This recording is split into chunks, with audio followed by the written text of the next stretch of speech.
There's so much information out there right now. I truly think less information, the better, and less habits to worry about, the better. New rule. Anything you see on TikTok is done.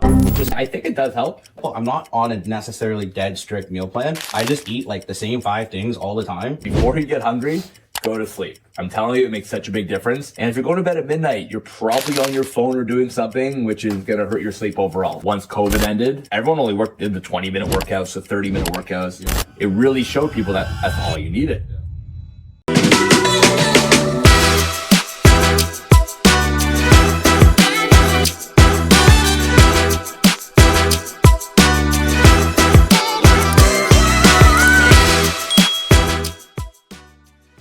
Ladies and gentlemen, boys and girls, everybody in between and all ages and different sizes and shapes. Welcome to the Start Yesterday podcast. I am your host, Adam, aka Puffy, aka PuffyGot Buffy. And I am here today with a long-term associate. I can't say friend. I can say friend. I can say social friend. I don't know. We've known each other for like 5 years. It's 5 years. Never met each other in person, but finally. I'm here with Noah, aka Noah Fit in 30, aka Nfit. Yeah, so say hi. What's up, buddy? Nice to finally meet you. Yeah. It's like one of my clients when I trained them on Zoom all of COVID, and then all of a sudden I see them in person. It's crazy. Surreal. It's like, I don't know, it's like digital dating. Like, it's like, and you got to make sure you're not catfished, you know? Exactly. All right. I just sometimes, like, I'll make sure when I'm on these apps, I'll be like, yo, let's do a FaceTime. And then I'm like, yeah, it's the same person. Exactly. I'll be like so excited. Good point. Right? But yeah, it's kind of crazy. With the podcast, like, one of the benefits or one of the coolest things is, like, I've met a lot of people that I've had, like, social relationships with, and I haven't actually seen them in person. And it's just, like, it's really cool to actually, I wouldn't say rekindle, but just connect. Really. 100%, yeah. Right? So to start every, I guess, podcast, every episode, I always ask someone if they have a sob story. Because you know me pretty well. People that listen to me probably are sick of hearing it at nauseam, but I have a sob story. Now, you don't have to go like crazy in depth, but I guess like what sparked the journey? Well, I played hockey my whole life. Played high levels of hockey, AAA, junior, CIS hockey, Canadian University at Western. I always had a dream of making the NHL. Everyone does. Yeah. I think probably since I was like 16, I've always been into fitness and nutrition no matter what. In the summers, I would train some people. I would train for my hockey is pretty much all I did. And after a few years of CIS hockey, university hockey, I started to come down with some hip problems.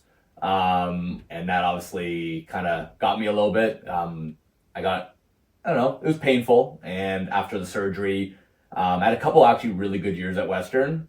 And it took me to a tryout for a pro hockey team in Florida, and my groin and hip didn't have anything left. So the dream went away. But no joke, if I would have made that team, maybe I wouldn't be here today. So that's valid. It's been an amazing experience being a fitness and nutrition coach. So it was meant to be. Like, yeah, I had bad hips, bad groin, but I'm here now, and might have never been here if I would have made that team. Well, that's valid. I mean, I think I'm a huge believer in everything in life happens for a reason. Sometimes I ponder, but you know, one of my best friends happened to be like my coach, and I know without him helping me, like I probably wouldn't be here, literally and figuratively. Like he was instrumental. So I guess like you have been doing this for like over a decade now, right? 9-10 years, yeah. Yeah, that's like a long time because it is this industry. I wouldn't say it's a revolving door. I would just say the window or the longevity of a trainer is probably 2-3 years max. 100%, yep. There's a lot of reasons for that, but most of it probably has to do with like this industry is very saturated. And it's very hard to actually operate a business properly, get clients, but yeah. That's why you're like hiring a coach. Like you should hire someone with more experience. Not to say like don't hire someone with 6-month experience, but like if you could choose between the two, probably makes more sense to go with someone more experienced. But I guess for you, like what makes you you? I know one thing that we really like or we touched on that I kind of stole from you, but I give you credit, was like the big ass salads. You got salad, yes. Right. So gotta post more. I gotta post more big ass salads on Instagram actually. I don't like salads. I like Chipotle though. Oh, I see. And every time, I see. Every time I order Chipotle, I think of you because I take my Chipotle. It's basically a protein salad. It's like the only vegetables that I'll eat, and then I stick it in a bowl, and I'm like, yeah, Before I talk about what a BAS is, Yeah. what is this thing with all these nicknames on these Chipotle bowls? Yeah, I love it. You're the first to ask me I that, love it. but like it's okay. So the way I look at it is like there's two things. One, I like to be a bit unique and different. Not even like in this like not just to be just like I don't know like I feel like if that person at Chipotle hates his life probably or her life, like they're just cooking and slaving away, making all this chicken, and they see this label printed and it's like I am Batman. Just if they get a small chuckle out of it, like That's all that matters. it's all I mean. And also I find it funny, and the people on my Instagram stories find it funny. And I don't just do it with Chipotle. It's just easier to do it with Chipotle. Sometimes when I'll go to like my massage therapist, they'll have a portal, and I'll put like Genghis Khan. But like obviously I'll keep it's my email. My email is literally my name, so it's pretty. I have the same phone number. But yeah, I think it's just funny. I did one time. I said I am Batman, and I got a response on the label. They're like, no, I'm Spider-Man, and they drew a web on it. That was pretty cool. Makes it more fun. But yeah, like I just always thought that I don't know. Majority of the clients I work with are looking to lose weight, and you want to be able to eat the most food possible for the least amount of calories. High volume, lower calorie. And about a few years ago, I'm just like, just throw everything in a salad. Obviously, we'll deal with the dressing after. Chicken, whatever it is. But vegetables, a lot of people don't like vegetables. I get it. Yeah. And salads become boring after a while. But if you can make good salads, it does help. Vegetables are very high volume, low calorie food. So I thought, get my clients to have one BAS a day with big ass salad a day, and it could save you a lot of calories, save room for dinner, maybe a little dessert, whatever it was, and it's actually stuck. So that's why I started. Yeah, I always preach like volume. Volume. It does obviously protein helps, but like volume is one of the biggest things because it fills up stomach capacity, right? And then if you're more full, you're more likely or less likely to cheat, or you're just more full, so you're less hungry. And then when you're less hungry, you're not gonna eat as much. Yeah. So what are some good ideas for the big ass salads? Throw all vegetables you got in your fridge, lettuce, tomato, whatever you like, cucumbers, peppers. I'm not an olive guy, but if you want to throw an olive there, I will not touch an olive. Yeah, I agree with that. Maybe a little bit of cheese, add a little bit of protein and some flavor. But again, like you can do what you want. People put steak, people put chicken. It depends how many calories you're working with, how much protein you're working with. Obviously, the leaner meats is the higher volume, lower calorie foods. If you're putting a little more red meat in it, it will have higher calorie. But I just think that whatever you got in your fridge is good to prepare, and you throw everything into a bowl. Obviously, you want to find the dressing that is. You can make a salad very unhealthy, but if you stick to a good dressing, you can make a very, very high volume, lower calorie meal. And not everyone has to like salads. I get it, and I'm not having a salad every single day, but a few times a week, I think it definitely helps me save some calories for that big meal at night, or just to keep me full to that dinner. Because I know a lot of people get hungry around dinner time or even after dinner time. Yeah, I feel like if more people had a salad or a BAS for like lunch, or like they pushed their lunch to like 1 or 2, then like they're gonna mitigate the chances of being hungry at like 4 or 5 or like snacking, and they can kind of wait till dinner.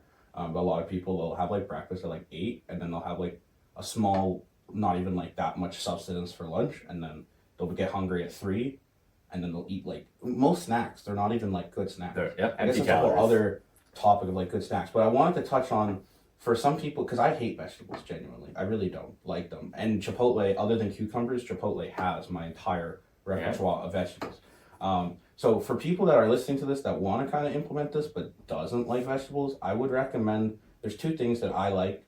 One's a Mediterranean salad, which isn't really a salad. It's just basically you take shawarma meat. Now, I would prefer you to make your own shawarma chicken, which I have a recipe. If you want the recipe, I'll give it to you. But it's different than like getting the shawarma rotisserie stuff, because that's like a lot fattier. So you just like chicken thighs, nice spices, and then you can go and get, what is it called? Like a Mediterranean salad. It's white onion, tomatoes, and cucumbers. And I would just stick the chicken with some lettuce and the Mediterranean salad, and there's a big ass salad. There Mediterranean it is. version. Yeah. And another one would be Mexican salad. So that's pretty much just Chipotle. Like you don't have to go to Chipotle, but I've tried making Chipotle at home, and it's just so time consuming, dude. With all the little things, like it's not worth it. Like it's just genuinely go get Chipotle. It's like if you go there, it's like $15, but it's in my opinion pretty worth it for like the amount of time that you're saving. Yeah, because I don't really like vegetables. And then on the salad dressing options, what would you recommend with that? I always say stick to an olive oil and balsamic dressing. People love, and I'm not a cook. I am not a cook. I'm very simple. I know people like to do all these crazy recipes. People love putting maple syrup in their dressings, natural sugar, for all the holistic nutritionists out there.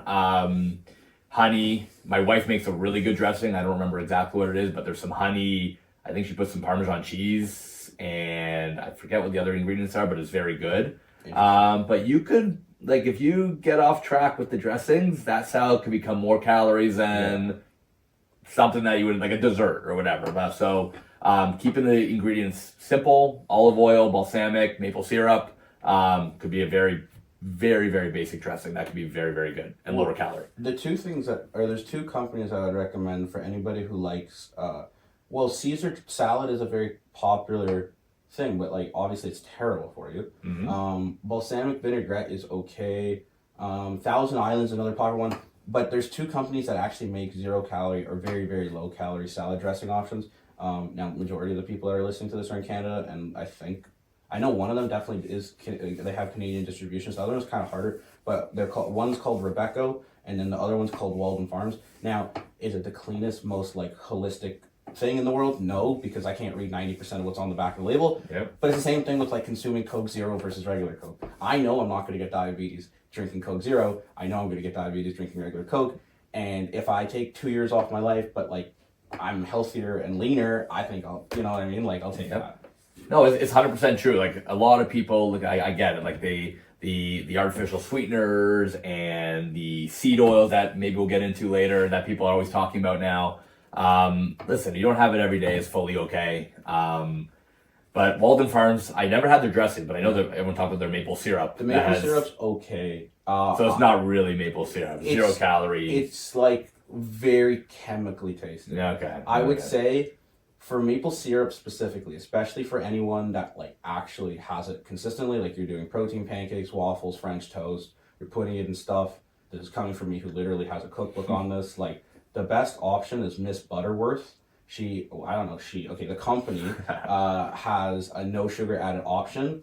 Now it's not 0 calories. I think for a quarter cup, it was about 25 calories, but a quarter cup is a lot of maple syrup. Like that will cover like 5 pancakes. And that's from someone who like literally enjoys his pancakes drowning in syrup. So for the 25 calories, that tastes indistinguishable from the normal one. And then I don't like Walden Farms at all. I wouldn't recommend that for maple syrup. Rebecca also makes salted caramel. Delicious. They also make a chocolate sauce. Really good. I don't know how they do it, but it's really solid for anyone that has a sweet tooth. I don't know. My whole thing with the 0 calorie stuff, like, listen, I do too, but the 100 to 180 calories, let's say, that you're having from maple syrup is not the thing that's making you overweight. For sure. That's what I really try to explain to my clients. Like, just enjoy the damn thing. The maple syrup, like you have 2 tablespoons, I think it's 180 calories. Yeah. That's not the reason why you're gaining weight. There's so many other things that accumulates throughout the day. That 180 calories is most likely not what's most likely, but most likely. It does add up. Yeah, I was gonna say I would countercross that because it's like if someone was on a meal plan and they were doing that 7 times a week, that could be the difference. For sure, seven times one. Yeah, that all adds up. But like if you want that maple syrup of 180, I'll always look at one of a client's full day and be like, okay, here's where we're going to subtract that 180 to 200. It's not as hard as you think. Yeah. But if you go through it with them, they understand. But yes, I get it. Everything adds up. 7 times 180 does add up to a lot. But there's other ways to subtract other things throughout the day. That's valid. So other than the BAS, what are like, I guess, your core principles or like approach to fitness nutrition? I think there is too much information out there now. There's way too much. The only way to lose weight is to be in a calorie deficit. So I'm not a big meal plan guy. I've never really been a meal plan guy. I think majority of my clients and people I work with have really busy jobs. They have kids. They're gonna go out with their friends and be like, "Oh, my coach told me I have to have 2 tomatoes and a burger with no bun for dinner, but I'm at this other restaurant." Yeah. I've been on meal plans before back in the day when I played hockey. I just think it's not sustainable. Yeah. If it's not sustainable, it's questionable. So I like to give guidelines. Here's your protein number. Here's your calorie number. Here's what I want you to do for movement. I think if you stay within those numbers while enjoying what you love, obviously, hey, if you want to have a donut, go ahead, but you just know that's a lower volume, high calorie food. Just know that if you're consistent with your numbers over time, you will see results. There are foods that obviously, like I spoke about before, the volume eater, as we talk about all the time, you want to have higher volume foods, but the occasional lower volume, higher calorie food, if it fits into your numbers, I'm all for it. I just think it's not sustainable to have a meal plan. I think it's great to maybe for a week to follow something to like kind of change your habits. But over time, I think for long term, I think the meal plan is not sustainable, and it is tough for people, especially people I work with. I don't know. Again, there's so many other people out there. It is hard to follow fully. I would say for majority of Gen Pop, that following a meal plan would be difficult. Yes. But it's not difficult if you kind of mold it to what someone's liking or consuming. So, like, I'm on the same team with you where you give guidance, you give suggestions. You don't, like, I'm not telling someone to go to a burger place and get the keto bun. Yeah, exactly. Like, I do to yourself what you're going to do to others. You know, I'm not going to get a lettuce wrap burger. I'd rather just starve, like, genuinely. Like, what's the point of that? But in terms of the meal plan, like, if we use myself, for example, I'm not on a necessarily dead strict meal plan. I just eat, like, the same 5 things all the time, and I like it. It's just, like, chicken wings, chicken legs, chicken breast, steak, and what was and eggs. Hey, being boring is how you get results. But it's the same thing. Consistency is the most important thing. So it could be a meal plan, it could be a diet, it could be macros, it could be, I don't even know. It's just a matter of consistency. I love the quote, consistency is better than failure. 100%. Right? There's so many people that, like, they just try all this different stuff, and then they're, like, wondering why they don't get results. It's because they weren't ever consistent with anything. I mean, granted, there is a lot of BS on the internet. Like, you don't need to do keto or Ozempic. But, wait, actually, what's your thoughts on Ozempic? Well, I still think there's not enough research behind it. Yeah. I think there is a purpose to it for some people. I just think it's so crazy right now. Like, people that are like, I need to lose 5 pounds, I'm going to go on an Ozempic. That's what really bugs me.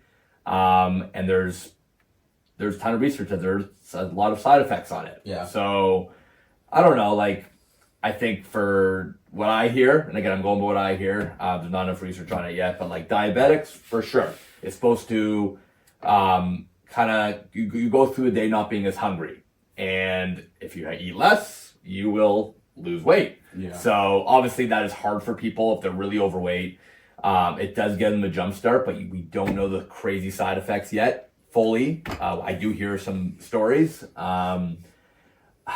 I don't know. It's hard because it's a perplexing it's hard, question. but like I think back in the day when our parents, our ancestors, I don't know, we all talk about the ancestors, the paleo diet and all that. Yeah. They never had this stuff. No. And when they wanted to lose weight, they would eat less, they would move more, they would work out more, they would gain muscle.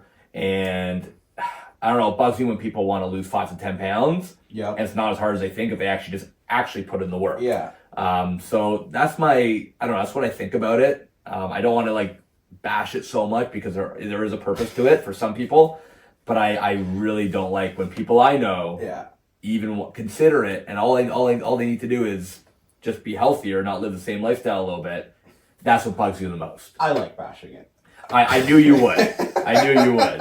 I knew you 100% would. There's no black and white with this. So like when you used to bring up the ancestors, it's a valid point. Like actually one of the crazy like extreme diets now that I actually think is effective is the carnivore diet. The only issue with it is you're lacking certain nutrients like fiber, and well, that's pretty much it. But like, we developed over time. I don't think we had many fiber things back in the caveman day. Like we didn't have berries, or maybe they did, but it wasn't like near them, right? Yep. So the carnivore diet is actually probably one of the only extreme diets that I would be like, yeah, if you really want to like shed weight as fast as possible, I would do that. I think it's slightly more effective than keto because you're not sticking butter in your coffee. Great. Right? But I'm not, if anybody's watching this or listening to this, please don't do it. It's just, it's not sustainable and you're gonna not like it because like I could do carnivore because I genuinely enjoy protein a lot, but majority of people like carbohydrates and like everything they enjoy eating has carbs in it, and you can't do that if you're on carnivore. You can't do it if you're on keto, and that's why it's not sustainable. With Ozempic though, regardless of the research that's gonna come out and say it's not logical, I find it very fascinating that doctors, instead of, hey, you're overweight, how about we just go for a walk? They're now prescribing Ozempic. It doesn't like prescribe people walks or vitamin D or like a dumbbell or a gym membership. I don't get why this is like the next evolution, because I literally lose faith in like doctors that do that. I agree. It doesn't make sense. Like the when someone's a diabetic, this is the only exception I'll give it. That's what it was designed for. Correct. The issue is, think about how, like, why is that person now a type 2 diabetic? Right? Why is that? Like, it's because I literally was a type 2 diabetic. And I probably would have been on Ozempic if it came out like 9 years ago, right? Yeah. But people got to that point, and now they're depending on this drug made by this giant $1 trillion pharmaceutical company, and they're not designed. No pharmaceutical company designs this stuff to actually help you. It's short term, and then they want you to depend on it the rest of your life because it's MRR. They're getting monthly reoccurring revenue. You're paying $200, $300, $400, $500 a month. You're fucked because you're solely reliant on it. Not to mention the side effects. I've worked with clients that have taken it. They lost weight. But what it did is it made them super nauseous, which is the intention of it. It makes them super nauseous to where they don't think or want about food. Yeah. They just they don't have a need, and then they're super nauseous all the time. Some of them throw up, but why would you want to feel queasy and nauseous all the time to just make you not eat food? Like literally, if you just, instead of taking Ozempic, if you had a big ass salad, I think that would mitigate the issue. Right? I agree. And that's the problem. Like, listen, pharmaceutical company's goal is to make money. 100%. And if they have a client or a customer on it the whole life, they don't want you going off it. Yeah. I've heard a lot of people that are like, oh, I'll go off it soon. And maybe they will. I doubt it. But their whole goal is you go on it your whole life. It's like cholesterol medication. It's like all that. They want to make money off you. Well, and the clients that have taken it, and then they got results. Like I worked with a client, he lost about, I think it was like 30, 40 pounds. But then the second he stopped it, he gained it back because he didn't have the super nauseating feeling. Now there are some rare exceptions where some people, like they did do it to simply just lose weight, and they had and developed the habits and the mental fortitude to where the weight didn't bounce back. But for majority of Gen Pop, the reason they had success with Ozempic is because it was like giving them this queasy feeling, and it got rid of that, and then they don't have that anymore, so the weight's gonna bounce back. Right? Yep, 100%. And then again, there's not so much research to it, but like we said, our ancestors never had it. Just again, doctors make money off it too when they subscribe, actually, right? And that's what people don't realize. Like I'm not like one of those like crazy anti-vaxxers, like oh the government's out to get me, conspiracy theorists, but like I just. I think a lot of things with logic, and just from a logical standpoint, if you're a 300-pound individual, yes, you might be near pre-diabetic ranges, but that's because you're very overweight, and you go to your doctor, and the first thing your doctor tells you to do is to take Ozempic. That should sound alarm flags or red flags. Like, get a second opinion. I'm not saying I'm smarter than a doctor. I just know literally for Canada, like to become a doctor, you need 1 hour of nutrition. Yep. Like you only need to research and educate yourself for 1 hour of nutrition, right? I know between you and I, we have definitely well over an hour of nutrition. Oh yeah. I'm not saying I'm now going to call myself Dr. Puffy, but but I question basically the logic or the lack thereof. Yeah, I agree with everything. Yeah. So, basically, I guess how do you train? Or like we talked about nutrition, or do you have any like specific philosophies? Because I know one of the things that I guess make you is like you do a lot of like what was it, like quick hits, like the 30-minute. 30 minutes. Yeah. So I started doing 30-minute sessions. Can you fix the mic? Thank you so much. 30-minute sessions 7-8 years ago. I started with the 45 to an hour, but I never believed in long sessions. I truly didn't. I knew where the world was heading. People were getting busier. COVID did help, obviously, because everyone started working out less, like for less time, because everyone was busy, everyone was stressed. And luckily I did it 7-8 years ago because it has stuck. And majority of my clients are really busy people, and they have kids. I think it's not that not everyone needs to work out for 30 minutes. It's the fact that majority of people now are busy, and it's not for everyone, but it has worked the last 7-8 years. I think it's grown a lot. I'm very lucky to have the clients I have. But what I do with my business is funny because the workout itself is only 30 minutes. Mm-hmm. But I actually send warm up. I know it might only be 3 to 5 minutes, but I do send warm-up to the client before they come in. Yeah. So they get that done in a room in the gym, and they come in, it's a full 30-minute workout. Gotcha. As much as I don't think everyone should be doing the Peloton so much, I think the Peloton actually did help my business a little bit. Interesting. Because once COVID ended, everyone only did the 20-minute workouts, the 30-minute workouts. Yeah. It really showed people that that's all you needed. Yeah. So when COVID was done, and people were back in the gym, majority of people were like, oh, I can't do more than 30 minutes anymore. So that did help. Yeah. I still do the Peloton. I do the cycling classes, I think, for condition. I don't do the strength classes. Yeah. But even for me, like 30 minutes for me is enough time for me. Like I don't have that much time anymore. Yeah. But I'll go back to like the COVID days. Like people were like, oh wow, I don't need more than 30 minutes now. So that did help my business a lot, I think. You're building strength, you're building muscle, you're moving, you're doing 10K, 8 to 10K steps a day. I truly think less information, the better. Yeah. And less habits to worry about, the better. So that is my philosophy. Like I really feel like there's so much information out there and people are stressed about doing 10K steps, doing this, doing that, what food to eat, what foods not to eat, seed oils that. I just like protein, calories, movement, strength training. Yeah. And sleep. And less the better. And I think people really, really respect that and they go with that. Well, sleep, there's a lot to unpack. Shameless plug, but as a time of recording, I dropped like a 22-minute Bible on sleep. It's actually a really good video. It goes over like how to all of it, all sleep hacks, how to like improve it, why it's probably not going well. It has like no views, but that's okay. That's the internet, because I didn't talk about controversy. The algorithm didn't pick it up. But you remind me of what my teachers told me all the time at school, which was the KISS principle or the KISS analogy, which is keep it simple, stupid. Yeah. Right. And I think a lot of people they just, I don't blame them per se. Like they get overwhelmed with all the misinformation, but then it's like, I don't know, if you're like going to buy a car and you go to like 20 different car dealerships, I don't think that's the solution. You're just going to get overwhelmed because you're getting all this different information. And then you're like, oh shit, now I have 20 different decisions to make. Yeah. Right? It goes back to like the consistency thing. Just like keep it consistent, keep it simple. Right? Let's sleep, there's a lot to go over. But like with the misinformation, I guess what's the most common stuff that people ask you that you have to say, well, this is bullshit?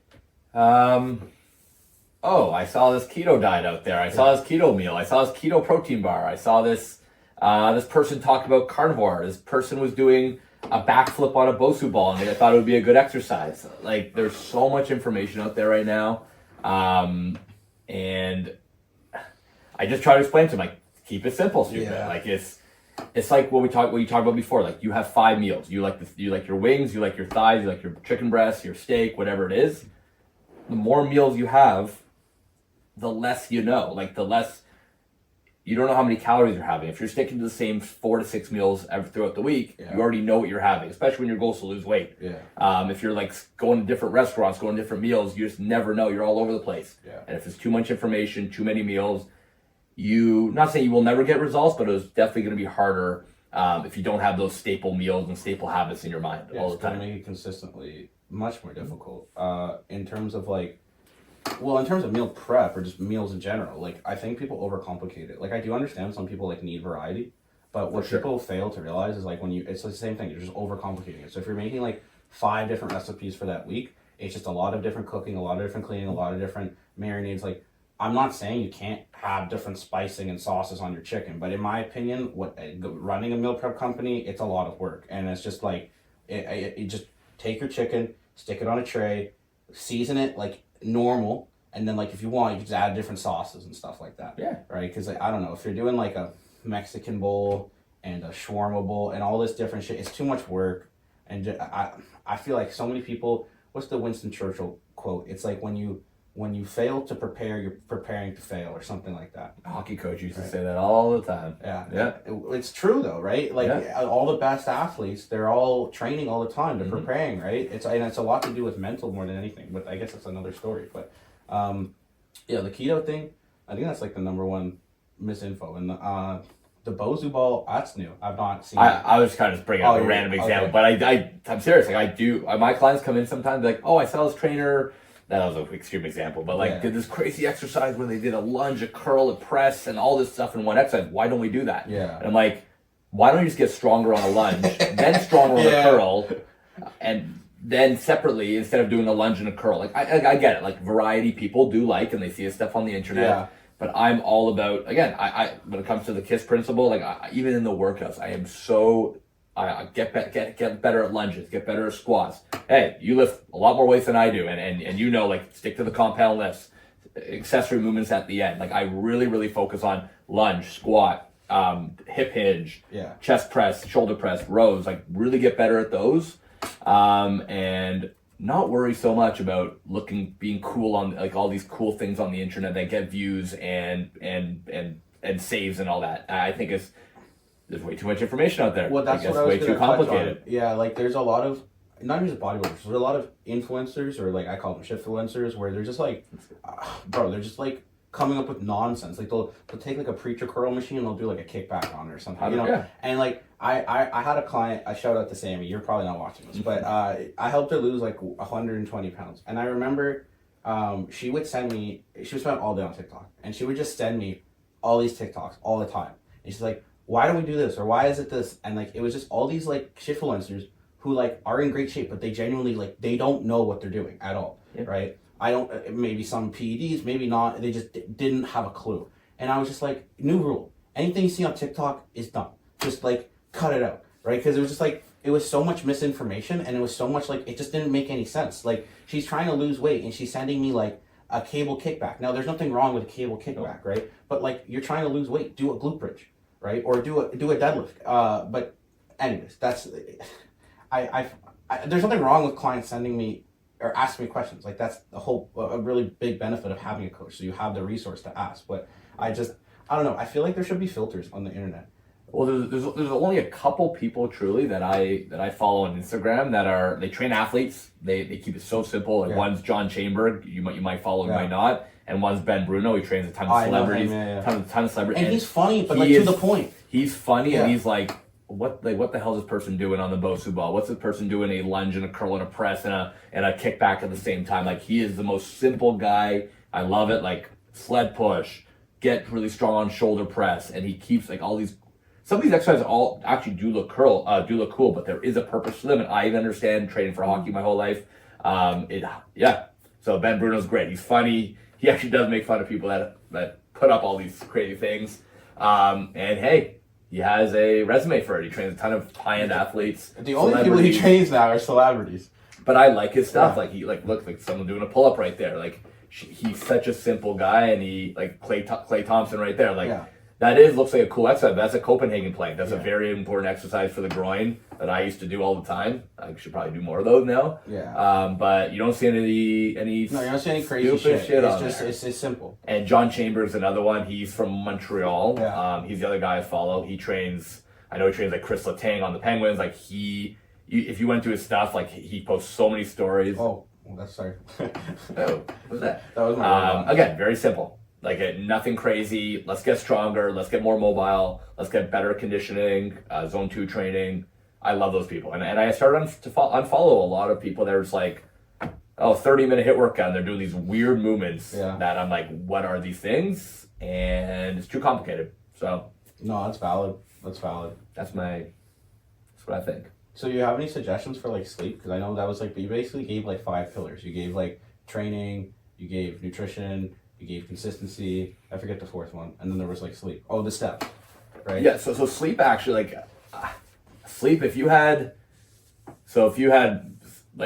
to lose weight, nutrition number 1, movement number 2, I would even go sleep number 3. I think sleep is so important. It's the only way you can recover. People make fun of me sometimes to go to bed at 9:30 or 10, but like I have to wake up at 5:45 every morning. I would not be able to function without the 7.5 hours sleep. I think it's so important. If I get under 7 hours, under 6.5, I could feel it. My performance, the way I could last like the whole day in the gym, training all these clients. I think sleep is so important to recover. For weight loss, there's studies that say if you don't get enough sleep, you're going to be hungry throughout the day. Getting hungry, eat more calories, accumulate weight gain. That stuff is very, very important. Like I truly, if I know so many people get under 6 hours sleep, under 5 hours sleep, and they're always like, I'm so tired, and their performance in the gym suffers. Yeah. And if your performance in the gym suffers, you don't get that extra rep. You can't do that last set. You're not doing as hard as you can. It all adds up. Everything adds up to results, and sleep is, geez, way up there with the nutrition and movement part. Yeah, one thing that I would suggest, now it is kind of expensive, but I've recently bought it and I can't recommend it enough. It's called the 8 Sleep. So it's basically like this topper. They do sell a mattress. You don't need to buy the mattress though. It's basically this almost like a mattress cover that you put over your mattress, and they're not even a sleep company anymore. They call themselves a technology company, and they basically track your HRV, your BPM, your REM, everything. And the best thing about it and why I got it, I sweat a lot when I sleep, like a lot, and so you can either make the mattress hot or you can make the mattress cold, and then it has like AI where it'll change your bed it'll track like basically where you're at, so it'll change the settings as you're sleeping. Oh my! Yeah, it's really awesome. The only downside is a lot of money. It's like they have the option through a firm. It's like you could finance it if you want, but then you're paying a lot of interest. But if you happen to have like $3,000 lying around, I would definitely throw it at that. And a lot of people will like hear me and think I'm crazy, but like the way I look at it, health is wealth, and like we're literally going. You can't argue. We're sleeping at least a third of our lives. Might as well optimize it. Yeah. Because before I got that, I had all these sleep studies done, and I was dealing with like chronic fatigue, and I have sleep apnea, but it's not like super bad. And then I got this, and then it basically allowed me to optimize my sleep for the better, because the temperature was like one of the biggest things that like was holding me back. I couldn't do anything about it. Yeah. I bought a bunch of different ones. I bought like a bed jet. The bed jet's bad; it just blows air into your mattress. It's not great. But yeah, that's with the sleep. I would agree in terms of like more so than even working out. Movement is different than working out. Because when I say workout, we're probably that's what I meant. Yeah. Right. Yeah. Movement and working out, same thing. I also didn't really answer your question with the sleep. Like, how could you get better sleep? Yeah. I felt like Kamala Harris for a second on answering your question. I think going to bed earlier does help. I always find that if I eat dinner, I do eat dinner a little later than other people. I put my kids to bed first, then I eat, instead of eat before and then put my kids to bed. I think when I eat dinner around 8 o'clock and I'm staying up till 10:30, I don't get as much sleep because I'll get hungrier again. I feel like before you get hungry, go to sleep. I'm telling you, it makes such a big difference. And if you're going to bed at midnight, you're probably on your phone or doing something, which is going to hurt your sleep overall. So, not saying I don't go on my phone either. I'll watch the Leaf game, whatever it is at night. But I think the second you get past like the 10 o'clock hour, like, what are you doing? Right? Like, you're probably on your phone or watching a late night movie or Netflix or whatever it is. And that could hurt your sleep staring at the screen for that long. So that's one big tip I have. I really think after dinner, maybe go for a walk. The walk does help. Yeah. I know in the winter it's a little harder, but if I don't go for a walk, I definitely feel a little more full going to bed. It's a little tougher, but going for a quick, even 5-10 minute walk after dinner outside makes a huge difference going into the bed. Well, when you eat, there was a guy, his name's Stan Efferding. You might have heard of him. He's a really smart bodybuilder. He developed like his own philosophy and diet, but the one thing is he did a study, because a lot of big guys with muscles, especially on gear, they have high blood pressure. Correct. And all he did was after he ate meals, or every meal he ate, he'd go for a 10-minute walk, and it drastically improved his blood pressure, his cholesterol, all this shit. And what it also does, it doubles down. It also helps improve an incredible amount with digestion, because a lot of people, they'll eat dinner and they'll go sit, and then it's just like a brick. Right? Now, obviously, it has to do sometime with like timing. If you're going to sleep at 10 and you're eating at like 8:30, your body's not going to be able to digest that.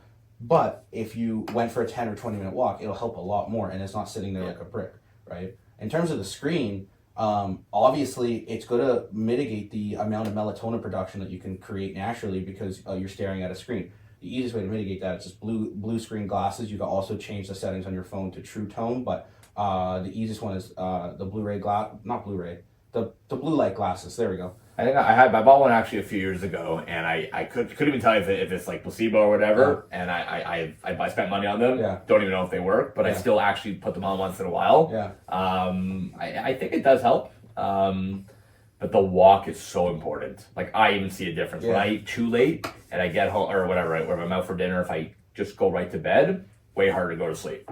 I feel like crap. But that 10 minutes makes a huge difference. Well, and what's it called, with the blue light glasses, or with the sleeping in general, when someone's at like 10 p.m., like you said, like they're probably on their phone like until like midnight, and they're just scrolling endlessly. I mean, I'm not gonna be a hypocrite and say like, okay, we're not on our phones, For sure. right? But like, one thing that's helped me in recent times would be like journal, meditate, yoga, create a routine or create a habit. When like your bed should be like used for sleeping. Maybe something else, but other than those two things, like sleeping and other stuff, then it should be that, right? I mean, I'm not saying because you can't have two beds for different activities. That'd be funny. I'd be like, no, that's only my sleeping bed. We can't use that bed. But you want to just use your bed for sleeping, because a lot of people will just endlessly scroll and it won't get you anywhere except for lack of sleep. So I guess let's maybe shift gears in terms of like maybe if you're cool with like talking about like business, like how do you like develop a connection with your clients? How do you get clients? You know? No, what I think with personal training, and I think we spoke about it at the beginning of the podcast, where you said the longevity of being a personal trainer is not long. It's maybe 2-3 years. Especially COVID hurt a lot of people. Like I'm noticing gyms finding it hard to find trainers where they really, really want to find trainers to teach more classes, whatever. I don't know, like I think when I started my business, or I started training people in the summer in my off season of hockey in 2015 or 15, and I would train a couple people. I would go to their house, charge like nothing, just go there, have fun, train them, play ping pong with them, and like just leave. I had nothing else to do other than train for hockey.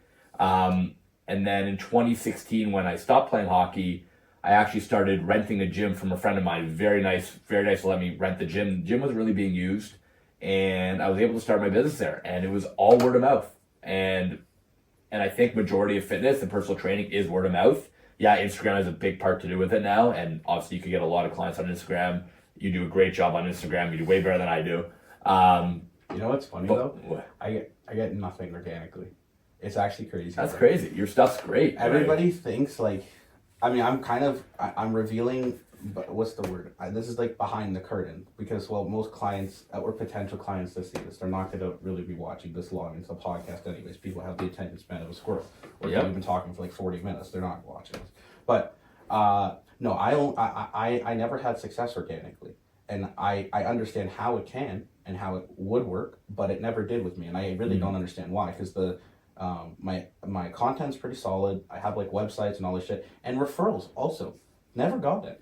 No. Still, I'm like 5 years into this. I've gotten maybe like 2 referrals ever, and like my coach who coached me, he almost practically only lives off referrals. Like it's like our industry is similar to like a barber. Barbers don't run ads. Barbers just get referrals from their friends, right? Yeah, but I don't know. It's the one thing that I've never had success with. It's not like for lack of trying. I've even incentivized clients to like give me referrals. Yeah, no, I don't know. Like it just 2016, I rented this gym, got a lot of clients. I was still doing an hour sessions until probably 2018.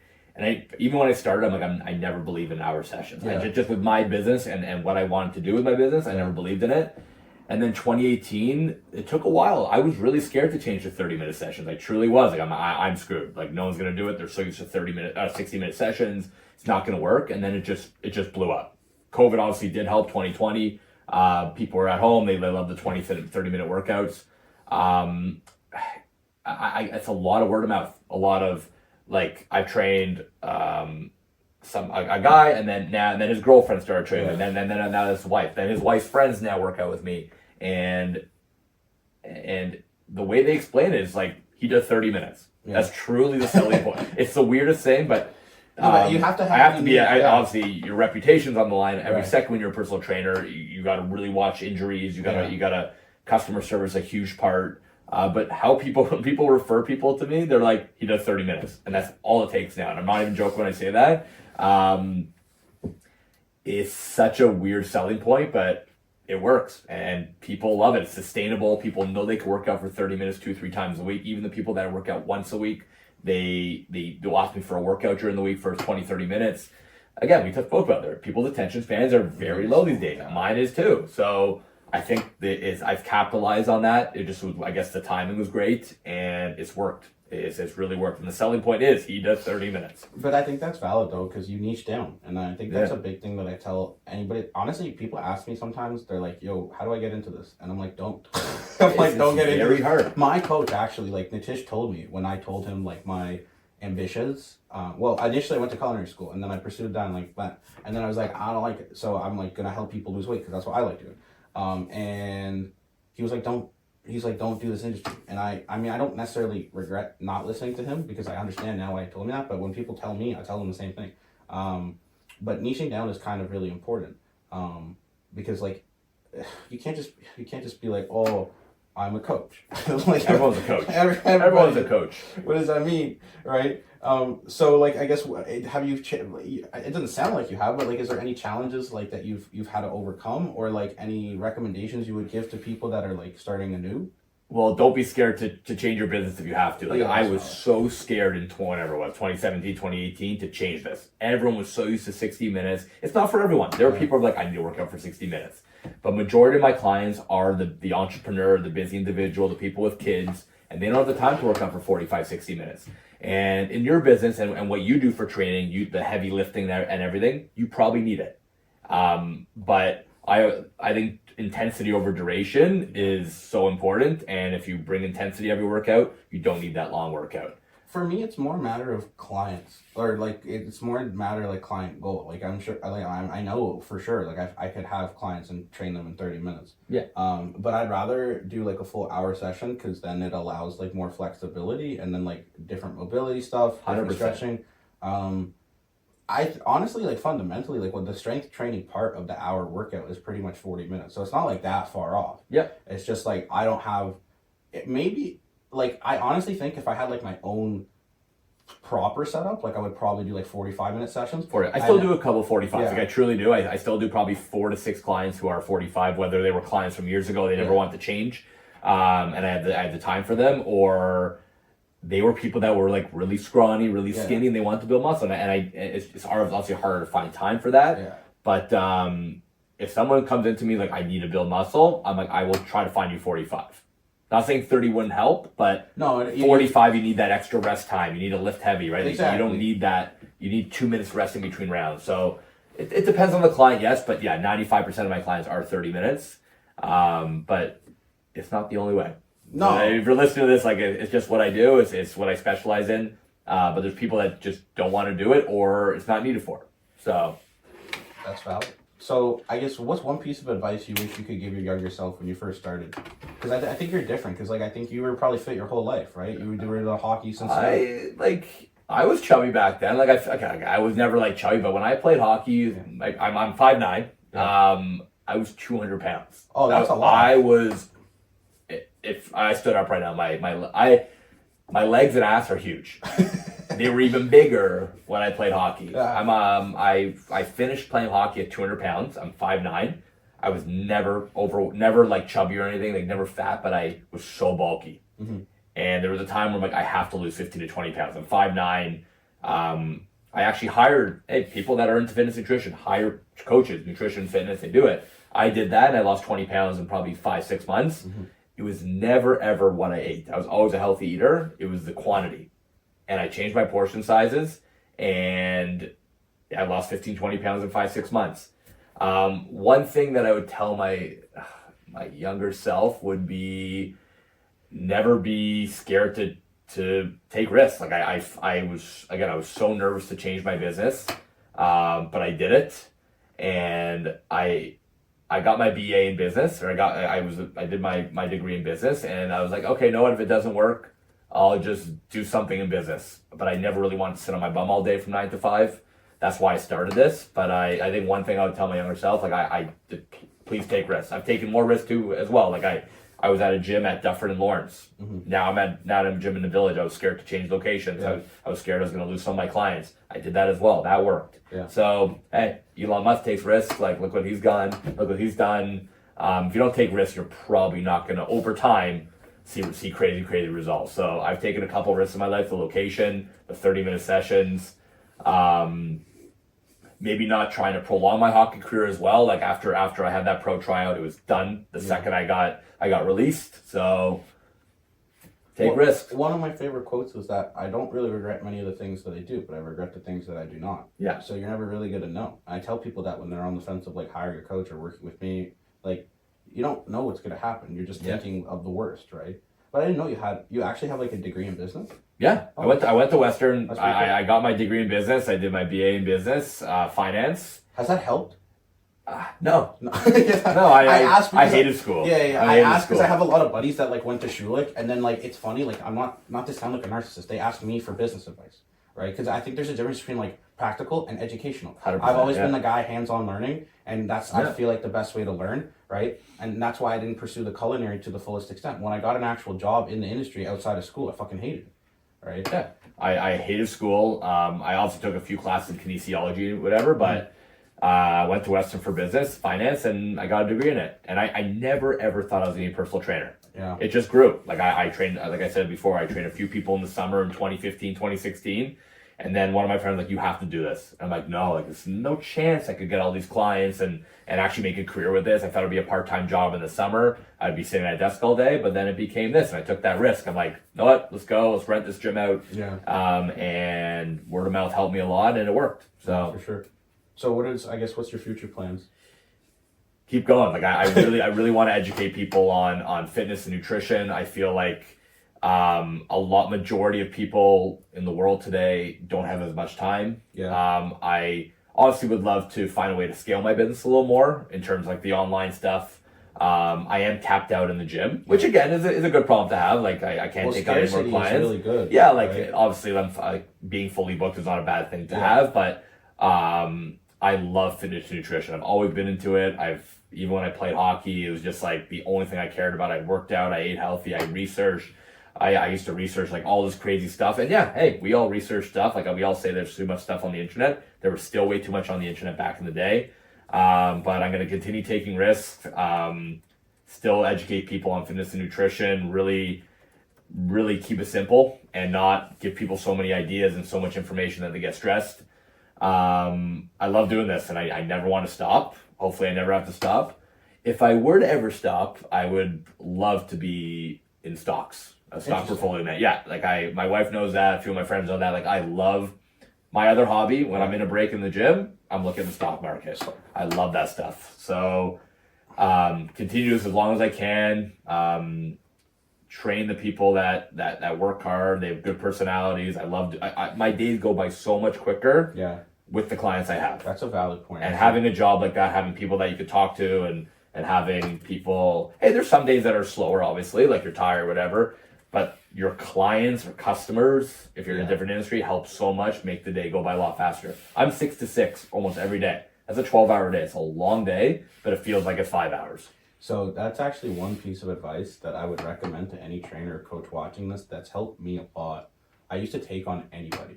Right. And this was before I hired a business coach and niche down all that shit. But for me, I can't really niche down more than I do because of my story and my background. Like, yeah, okay, I could specifically just be like, I can help females lose 40 pounds, but that's not my shtick. Like, I'm a weight loss coach, which is hard to niche down. But the one thing that's really helped me, especially from the in-person dynamic, is I would have clients like kind of make me depressed, or like I would not look forward to training them. 100%. Yeah. And like it's hard because if you're a new coach or you're a new trainer, you don't want to turn away business. But like if they're gonna drag you down and like not like be any type of positivity in your life, that's just gonna drain you, dude. More than like the money in your bank account will come. Like I wish I would have told myself that when I was younger, because I never turned someone down for like the first couple of years of business, but there were some people or some clients that it was really, I had no interest in like working with them. It makes it more difficult. Like it truly does. Like in 2016, 2017, when I started this, I had a mentor say like just quality over quantity. Like have quality clients over the quantity. Yeah. And that's really helped me. Like, hey, that quality client is going to keep renewing. And maybe that other client that paid you $500, whatever it is done after $500. Yeah, so like, it's really helped me have friends, family, like those clients make my days go by so much quicker. I got 2 kids, like it's stressful, like I don't think I'm not a crazy stressed person. Because I just love going to the gym. Like it's hard to be in the gym for 12 hours, but I love being in there. The location does help obviously, but the clients are the most important. Customers, clients, most important thing in a business. Well, a lot of 100%. My clients over the years have turned into like good friends of mine, honestly. That too. Right. Yeah. And sometimes it gets not ugly, but sometimes it's hard to like separate the business from the friend. But most times, like it's because you develop a good bond with them, and like I guess that's like make us good coaches. Like I don't like. I actually care about the person more than like, okay, just like the good life. Oh, you need to take out a third mortgage so you could pay. You could pay us $20,000 a year. Yeah, no, it's true. It's true. So to wrap this up, I guess what are some key lessons or top 3 pieces of health and fitness advice you would give, just in general? Like, I guess this is a very vague question. Well, keep it simple, stupid is number one. It has to be. Like, I think be consistent. Don't strive for perfection. It will never work. I think being 85-90% consistent is way more important than being perfect, because that perfect most likely will not be sustainable. And enjoy it. Yeah. Like, listen, not everyone likes to work out. Even I have clients now want to work out. Just start. Yeah. Like this, it's like warm up. The second you start, I don't want to work out all the time. I'll go downstairs after I put the kids to bed and I start warm up. I'm like, I'm in it. Yeah. But if I never ever warmed up, I would never do it. I'm telling you, like, I'm not motivated all the time. We're both trainers. We both in the fitness world. Like, people always think, oh, you must want to work out all the time. You must love working out. The answer is, for me, fully no. Like, I am not motivated all the time. But the second I start, I get it. I'm addicted to the feeling after the workout. I think people get scared to work out because they think they're gonna be tired and all that. You start getting addicted to the feeling, and that's where people start working out a lot more, and not only in the gym, but just walking more. They know the mental health side is really positive with working out, with movement. So I think just start, because if you don't start, you'll never know. Just like the wrist part. That's very valid. I feel like, yeah, let's be real. Like, not everybody. Instagram gives like this false reality. YouTube gives this false reality where all these influencers are like day in the life. Like, man, it's not. I hate it's never the day perfect. In the life. It's, bro. You're filming yourself waking out of bed at 5 a.m. You literally had to wake up 15 minutes earlier, set up your lighting and your tripod. Like, I'm not dumb. Come on now. That's like the whole thing I brought up at the beginning. Like these exercises that are so crazy. The day in the life, I can't stand. I have a couple I have a couple like day in the life vlogs, but it's nothing like that. I'm like literally just documenting my life, and like I had a workout, right? But yeah, I think I'm not always motivated to work out, bro. And it's like the best work. There's no such thing as a bad workout. I mean, there is technically, but like there will be times where I'll just like I'll do my workout and I'll finish like I'll stop halfway. Okay. But like it's still better than not doing it. It's like you just for most people it's the inertia. You like you said, you kind of need to start. Have you ever watched the show on YouTube, Hot Ones, or I think it's called Hot Ones? You know where celebrities eat chicken wings? No. You've never watched that? No, I haven't. Wow, that's crazy. Okay, so basically, if you didn't know, I was a big YouTube guy back in the day. It's an interview show where a lot of celebrities, like every celebrity you can think of, they've been on it. And this guy is named Sean Evans. They eat hot wings, and it gets harder and harder and harder, and harder and harder questions. It's been brilliant. But at the end of each episode, the whole point of the celebrity being on the episode is to like plug their upcoming movie or music or whatever. So he always says, we have this camera, and this camera. Let the people know what you got going on. So I kind of mimic that. And like, this is like, you would just talk to that camera and be like, you would plug whatever you want. Just be like, you'll follow my Instagram or whatever. Follow my Instagram and Fitness30. I think it's at Fitness30. I'll put it in the description. Let's go back. I've changed it a couple times over the last few years. And Fitness30. I'm a fitness and nutrition coach. I do online. I work in the Spadina Village. That's where my gym is. And this is an amazing setup. I feel like if you wanted to get into fitness and nutrition, it is tough. It definitely is tough. Just tell you, be a good person. Like, I think being a good person, customer service, I think is so important. I know a lot of good trainers out there that they don't like connect with the clients so much, connect with their business so much. And even though they're so good at what they do, they're not successful. So be a good person. Follow me on Fitness30. You get a lot of good stuff there. I'm not as good as Puffy in my Instagram. With the edits and everything, we'll work on it. But thanks for having me. Loved it. Thanks for having me. And this was amazing. Thank you, dude. So yeah, if anybody's still watching this, do all the algorithm stuff if you can. Like, subscribe on YouTube, like it helps a lot. Leave a comment if you have any questions. And then if you listen to like more than 2 or 3 episodes on Spotify, if you could leave a review, that's helpful. And maybe share this with someone, honestly, because that helps a lot as well. Get the reach out, because I think they've shadow banned my Instagram account. I get no reach, but it is what it is. So until next time, thanks for watching or listening, and have a great rest of your day.